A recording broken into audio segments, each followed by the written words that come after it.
Hey guys, and welcome back to Misha's Corner. Today I'm going to show you how I make this delicious jollof rice stuffed jerk chicken, which was a requested recipe, so let's get into it. So this is the chicken breast that I have. I'm going to start by cutting it across to have, a flat surface. Initially, I wanted to pound this out, which I did actually. This is my second time making this recipe because I messed it up the first time. So I'm just going to stuff the chicken the way I know exactly how and not mess it up anymore or waste any food or waste any recipes, okay?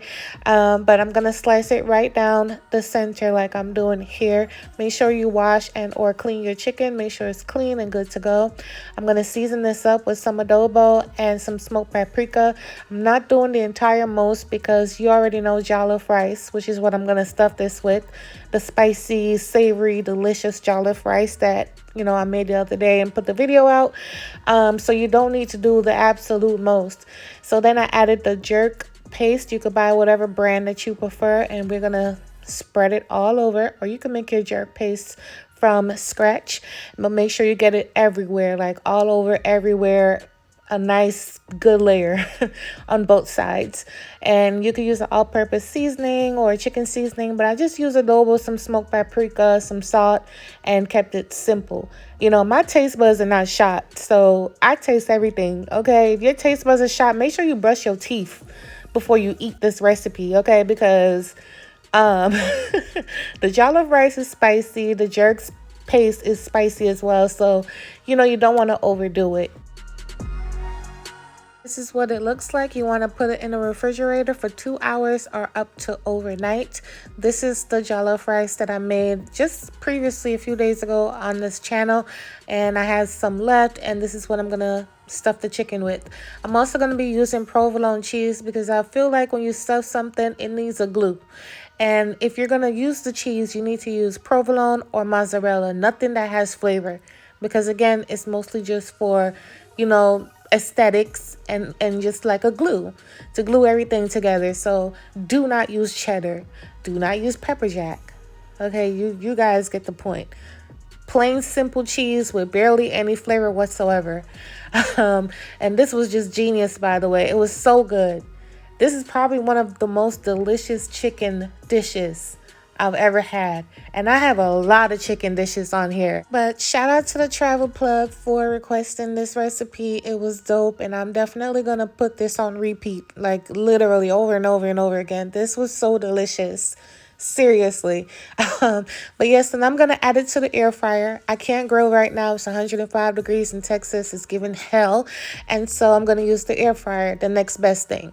So right here I have a mango peach preserve, and I'm gonna do equal parts of the mango peach preserve and equal parts of the jerk paste. This is what I'm going to glaze the chicken with, and this also took it over the top. I'm also going to add a bottle of this coconut rum situation, okay, because why not? And I'm also going to add 2 tablespoons of butter. We didn't add any butter or oil to the chicken, so you want to make sure you lube that up, but I wanted to save it for the sauce, so here we are. So once it starts to get all bubbly like this, you're going to mix it up and get it all nice and yummy. The sauce was unbelievably good. It had that like slightly sweet, savory, buttery, the coconut rum, and it was just over the top. It was so good. If you ain't never made a chicken recipe off of my channel, make this one. Alright, so it should be nice and thick like this. As you can see, I cut the stove off. You don't want it to go too far because you want it to be still loosey-goosey, not like a glaze, like a really thick glaze. It's thick, but it's not super thick. You know what I'm saying? And so now you want to put the sauce over the chicken. This was about 380 in the air fryer for 15 minutes, unbothered. And then I put the sauce, put it back in the air fryer for another 10 minutes, glazing it again one more time. And this is how it came out. This chicken smelled absolutely amazing and tasted even better. And I'm also happy about putting the cheese in there because it needed that glue, in my opinion. It needed the glue, especially because of how I chose to stuff the chicken. I feel like it needed the cheese. And so here we are. Make sure if you're serving this to a guest, you remove the toothpicks. Look how delicious this looks, you guys. Like, I cannot. Look how delicious this looks. But I hope you guys give this recipe a try. If you do, remember to tag me and let me know what you think. If you haven't already, make sure you hit that subscribe button and show your girl some love. Give me a thumbs up. Make sure you share my videos with your family and friends, and we good. This is what the inside looks like.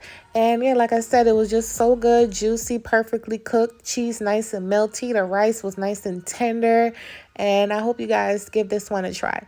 So thank you so much for your support, and I'll catch you on my next video. Bye.